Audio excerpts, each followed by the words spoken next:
evening, sir. Good evening, student. So today I want to solve your problem. What problem you have in energy and work and energy. ठीक है? अगर कोई problem है तो बताएंगे, नहीं तो हम थोड़ा सा रिवाइज को कंटिन्यू कर लेंगे। सुबह क्या करते हैं? अच्छा, बोलो सुबह बताओ।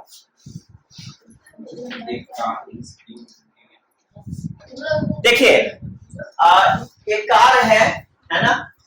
ये कोई कार है, जैसा भी कार समझ लेना। ये कार है, ठीक है? एक कार को ड्राइव किया जा रहा है और ड्राइव करेगा ड्राइवर। ड्राइव होगा तो वो ड्राइवर उसको ड्राइव करने के लिए कुछ फोर्स लगाएगा। कितना लगा रहा है? इतना फोर्स लगा रहा है, इतना फोर्स लगा रहा है। जब कार को इतना फोर्स लगाया जा रहा है तो पता है कार का स्पीड कितना है? इतना है। क्लियर? पर सेकंड, मतलब क्या हुआ? 1 सेकंड को 5 मीटर जाएगा। अब बोल क्या रहा है? बोल रहा है कि 2 मिनट में कार कुछ दूरी, कुछ डेस्टिनेशन कवर करता है। भाई इस स्पीड से 2 मिनट में कितना जाएगा वो हमें निकालना है। तो पहले 2 मिनट को सेकंड में कन्वर्ट कर दो, तो पर सेकंड 5 मीटर जाता है, तो 120 सेकंड में 120 into 5 600 मीटर जाएगा सुबह। हमको पता है work done equal to force into displacement, तो फोर्स तो लग ही रहा है इतना, और डिस्प्लेस कितना हो गया कार? इतना दूर हो गया। तो 600 को हमने लिखा 60, हाँ ठीक है कोई बात नहीं, 2.5 into 10 है, और ये 600 था, पॉइंट था ना, तो पॉइंट को मैंने हटा दिया है, 60 हो गया इन कैलकुलेशन। ये फोर्स इनटू डिस्प्लेसमेंट हो गया। तो हम इसको कैलकुलेट करके पास आ रहे हैं 1.5 into 10⁻30, this which is work done. ठीक है, बस यही, कोई दिक्कत? No, sir. ओके। सर वो कार को ब्रीज लग रहा है। अच्छा, थोड़ी देर क्या करोगे आप क्लास?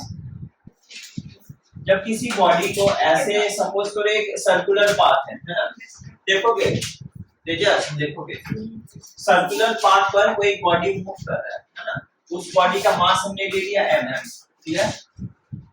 ओके, और जिस सर्कुलर पाथ पर ये मूव कर रहा है उसका हमने कुछ रेडियस लिया है r। क्लियर? आगे पढ़ोगे, जब बॉडी किसी सर्कुलर पाथ पर मूव करता है तो एक एक्सेलरेशन प्रोड्यूस होता है, समझ में आ रहा है? और जानते हो उसका डायरेक्शन किधर होता है? टुवर्ड्स सेंटर, और उसको हम लोग एक नाम देते हैं सेंट्रीपिटल एक्सेलरेशन। सेंट्रीपिटल एक्सेलरेशन, और सेंट्रीपिटल एक्सेलरेशन हम AC से डिनोट करते हैं। सेंट्रीपिटल देखो, सेंट्रीपिटल एक्सेलरेशन, और जानते हैं उसका जो हम एक्सप्रेशन होता है वो होता है v²/r। ठीक है, क्लियर? v²/r कौन सा वेलोसिटी को पूछा है? आप सर्कुलर और रेडियल कौन सा वेलोसिटी? r ये रेडियस है, तो this is the centripetal acceleration. समझ में आ गया? सही फॉर्मूला है सेंट्रीपिटल। हाँ, ये सेंट्रीपिटल एक्सेलरेशन का फॉर्मूला है। अब देखो कि बॉडी पर एक फोर्स एक्ट करेगा, फोर्स लगेगा, ठीक है? कहाँ लगेगा? इधर एक्सेलरेशन का डायरेक्शन को इधर फोर्स लगेगा, वो सेंटर। समझ में आ गया? समझ में आ गया? उसको क्या बोलेंगे पता है? उसको बोलेंगे सेंट्रीपिटल फोर्स। तो ये हो गया सेंट्रीपिटल एक्सेलरेशन, सेंट्रीपिटल एक्सेलरेशन। और एक लगता है फोर्स, व्हिच इज फोर्स, मतलब ये होता है सेंट्रीपिटल फोर्स। अगर मैं बोलूं सेंट्रीपिटल, क्यों सेंट्री वर्ड क्यों दिया? सेंट्री क्योंकि सेंटर की तरफ एक्ट हो रहा है। तो ये होता है हमारा फोर्स, और हम जानते हैं force equal to mass into acceleration होगा, और मास तो हमारा वो हमने मास m ले ही लिया है, और एक्सेलरेशन हमारा है v²/r। समझ में आ गया? So mv²r, this is the force act on the body, mv²/r, this is the force act on the body। किस पर? ये कहां पर? इस तरह। क्लियर? आप समझ गए यहाँ पर मैंने क्या बोला? कोई दिक्कत? कोई दिक्कत? हाँ सर निकालना क्या है? जो वर्ड डाल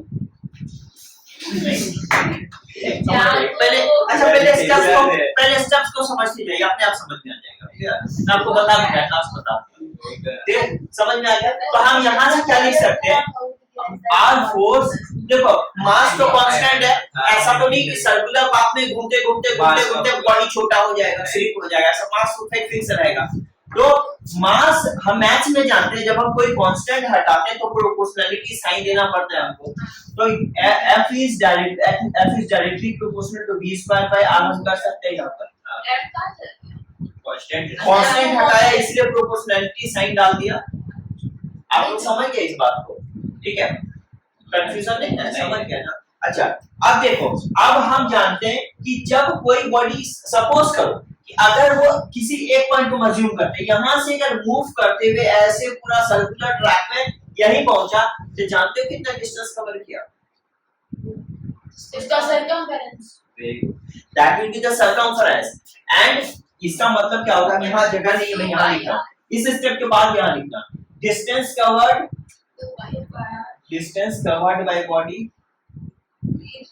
बाय बॉडी। हमको पता है distance covered by body will be 2 समझ में आ गया? क्लियर? अब मुझे बताओ कि अगर मैं ये मान लूं कि यहां से यहां बॉडी को आने में टोटल टी टाइम लग गया, कुछ तो समय लगेगा, है ना? तो हम लेते हैं let time taken to cover सीधा सीधा लिखेंगे 2 पाई r इज टी ले लेते हैं, ठीक है? तो बॉडी का जो वेलोसिटी होगा, तो हम इसको वेलोसिटी को ऐसे लिख सकते हैं ना, वेलोसिटी हम लोग को पता है डिस्टेंस बाय टाइम होता है, किसको नहीं पता है? डिस्टेंस बाय टाइम सबको पता है। क्लियर?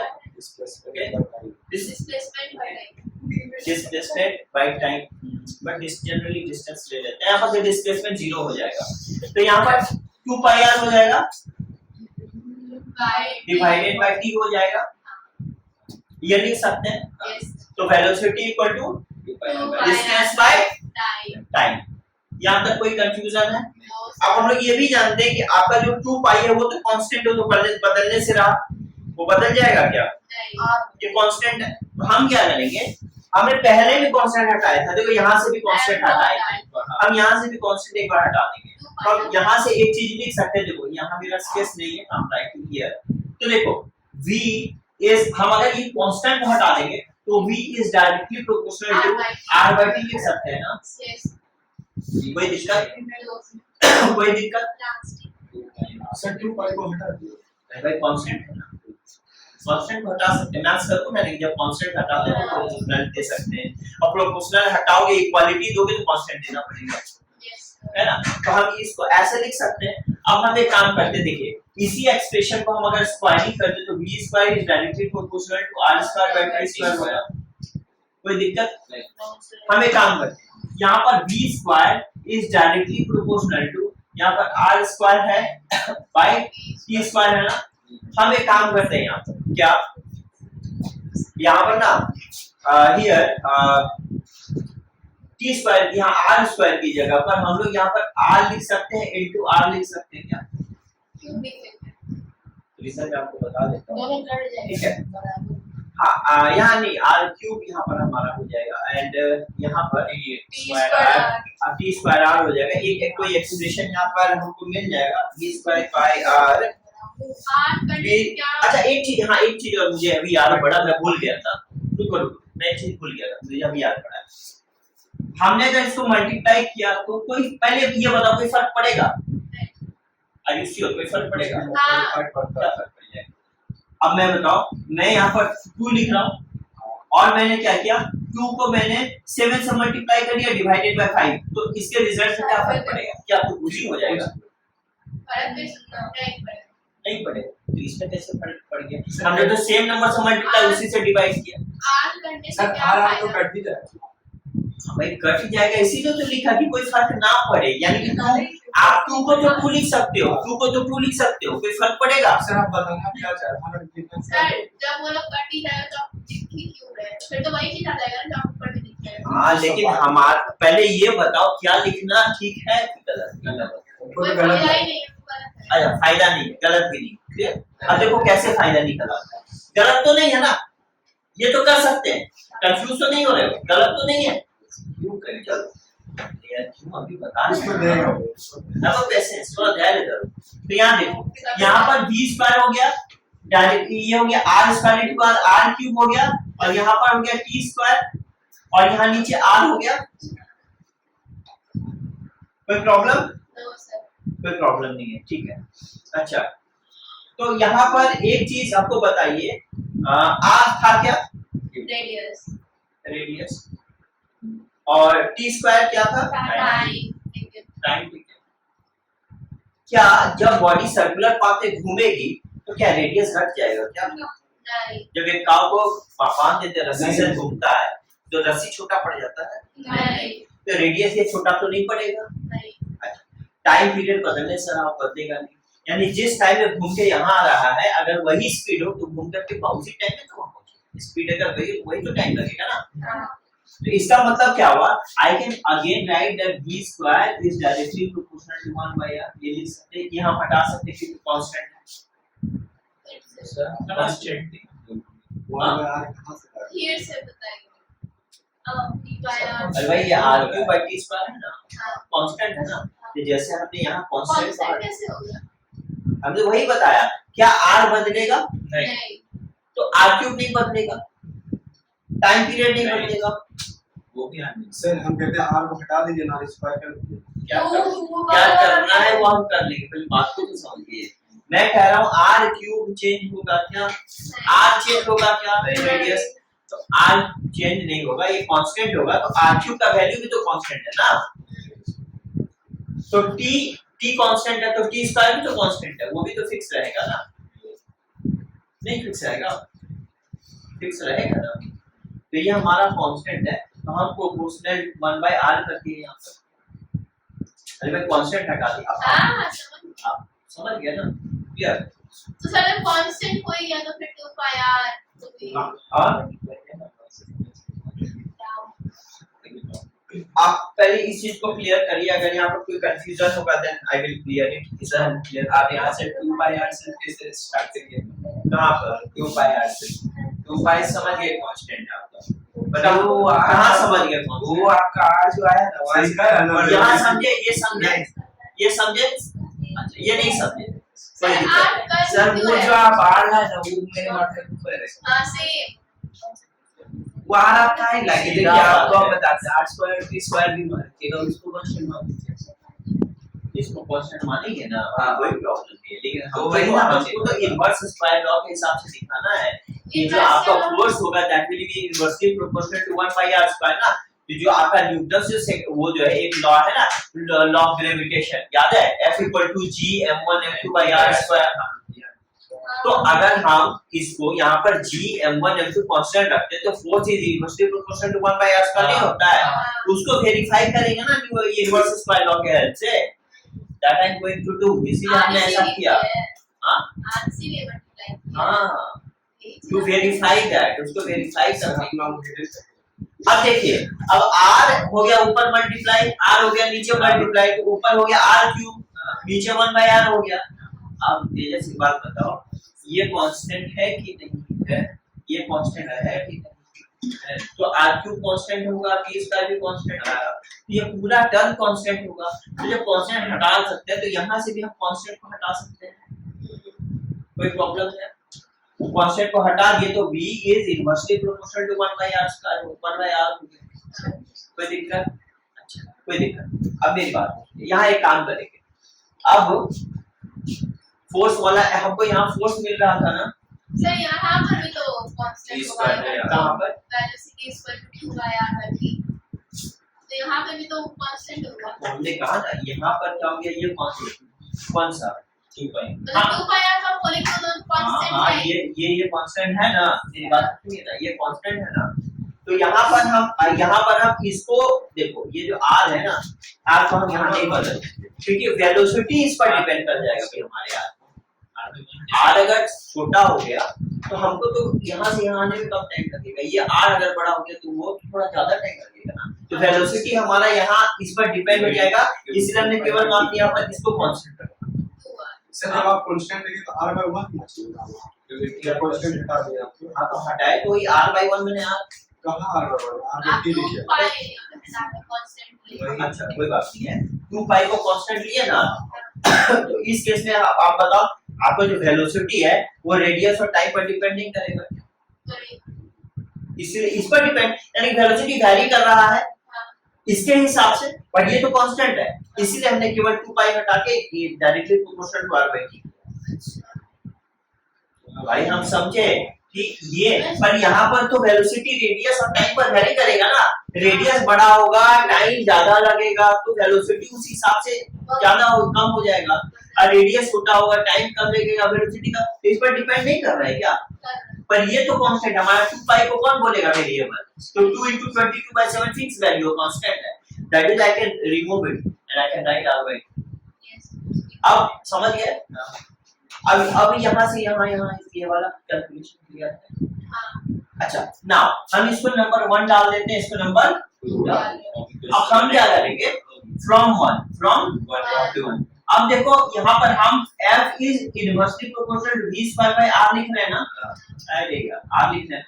अब मेरी बात को सुनिए, हम f is inversely proportional to, हम क्या कर रहे हैं, हम इस v square की जगह 1 by r यहाँ लिख देंगे, समझ गए। तो हम क्या करेंगे, यहाँ पर 1 by r लिख डालेंगे और यहाँ पर r लिख डालेंगे, तो हमारा f is inverse 1 by r square। तो यही हमें प्रूव करना है, s inverse square 1 by r तो उसके नीचे आएगा ना सर। हाँ आ नीचे है ना, ये देखिए तो आप तो उसको यहाँ रख रहे हैं, f है ना, देखिए हमने f लिखा, ये प्रोपोर्शनलिटी साइन दिया। अभी मैं ये v स्क्वायर की जगह मैं 1 by r नहीं लिख सकता हूँ, 1 by r होगा ना, तो 1 by r ही है, y है और ये पहले से आ रहा है, क्या yes sir। so that is, and this is called, this is how we have proved inverse square law, inverse square law। Inverse कर दिया कहाँ पे है, हाँ ग्रेविटेशन, ग्रेविटेशन का सर लिखना है, मतलब हमने पढ़ाया। अब देखिए कोई अगर स्किप होता तो ये कंटेंट नहीं हम उसको बता देंगे, सब कोई बात नहीं, पर ये समझ में आ गया ना आप लोगों को, हमने जो डिटेल्स दिया समझ में आया आप लोगों को, यस सर। कंफ्यूज हो इसमें नहीं सर, लेकिन ना एक बार समझ नहीं आया, पुट आप कैसे किए इक्वेशन, वैल्यू पुट कैसे किए, अभी से हमने क्या किया, हमने इसको कुछ नहीं किया, कुछ नहीं किया, सर हुआ क्या हुआ, देखो is directly proportional to v1 by r, b square by r लिखा। अब इसे, अब r स्क्वायर यहाँ पर जो है, ये देखो b स्क्वायर जो है, हमने क्या किया, b स्क्वायर हमारा यहाँ निकला ही था ना, नहीं निकला था, हाँ। अब हमने इस b स्क्वायर का ये जो 1 by r है, ऐसे उठाया, ऐसे पकड़ा, उसको यहाँ डाल दिया, ले ऐसे उठाया, ऐसे डाल, क्लियर। तो जैसे ही हमने इसको उठा के कहाँ गया यहाँ पर उठा के इसको ऐसे डाल दिया, मालूम है ये देखो ऐसे हो जादू और 1 by r स्क्वायर हुआ, तो हो गया f is directly proportional to inversely proportional to r। अभी भी लगता है सब कुछ कमी है, नहीं जादू सर मेंटली सेटिस्फाइड नहीं हो पा रहे, चीजें क्लियर ना। अच्छा सर इसको कर लें, आज आप लोगों ने क्या लिखा है, नोट्स में क्या लिखा है, यही सेंटर रिवीजन तो हम लिख देते हैं inverse square law and homework में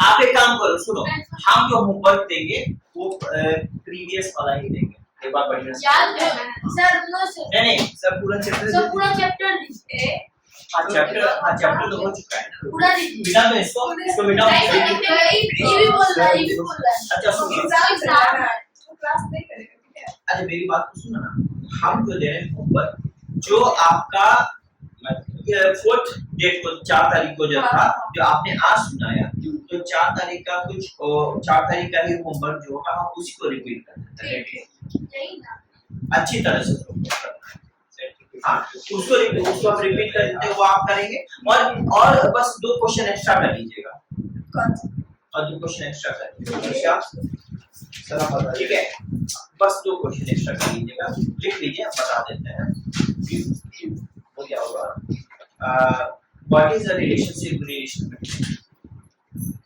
What is the relation between this and what and energy? बस that's ये एक एक्स्ट्रा है ये एक्स्ट्रा रहा ये बस ज़्यादा कुछ नहीं क्रिएट था. What is the relation between work and energy? There is no relation between words. हाँ There है relation है. अरे यार ये मैंने साइंस का रिलेशन बोला. Thank you, sir. आप जिंदगी करेंगे.